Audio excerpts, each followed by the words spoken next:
Kan die Here ons lot voor ons oë verander? Hoe bou jy aan 'n toekoms wanneer die hede lyk soos dit vir ons lyk? Hoe dink jy oor jou toekoms? Goeiedag, ek is Attie Bosse van AP Kerk Pretoria Oos. Ons lees Sefanja 3 vers 20. In die tyd sal ek julle aanbring, ja, in die tyd wanneer ek julle versamel, want ek maak julle tot 'n roem en tot 'n lof onder al die volke van die aarde, wanneer ek voor julle oë julle lot verander, sê die Here.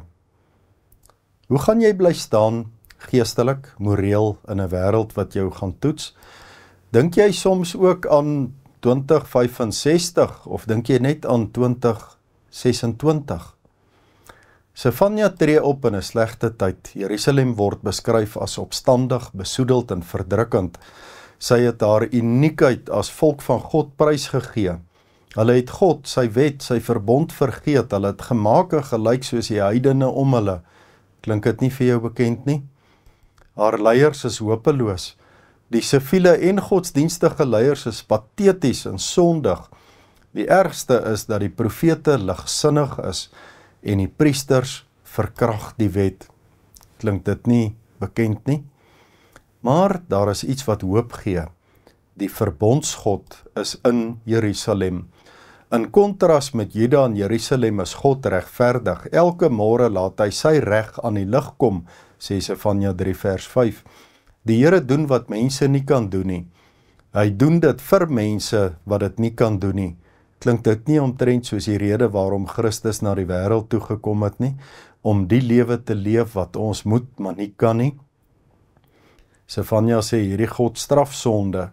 Sefanja 3 vers 8 en 9 sê, hulle moet die Here verwag in die oordeel, maar hy suiwer egter ook deur die oordeel. Die Here gaan aan alle volke rein lippe toebring. Hulle sal die naam van die Here aanroep en hom eenparig dien. Na die suiwering sal daar 'n volk oorbly wat by die Here skuiling soek, sê vers 12. En vers 15 sê, die koning van Israel, die Here, is by jou. Hy bring nuwe moed en krag. Sy teenwoordigheid inspireer, bring mense in beweging. Die Here, jou God, is by jou, 'n held wat verlossing skenk, sê vers 17.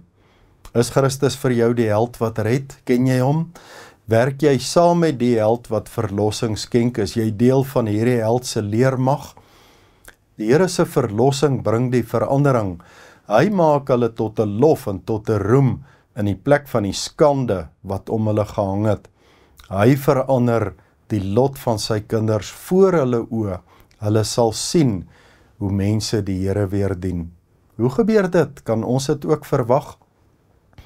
In die geskiedenis van die reformatie leer ons hoe Martin Luther, Ulrich Zwingli, Johannes Calvin en ander dit ook in hulle tyd gesien het. Reformatie het pos gevat en daar is teruggekeer na die Here en sy woord.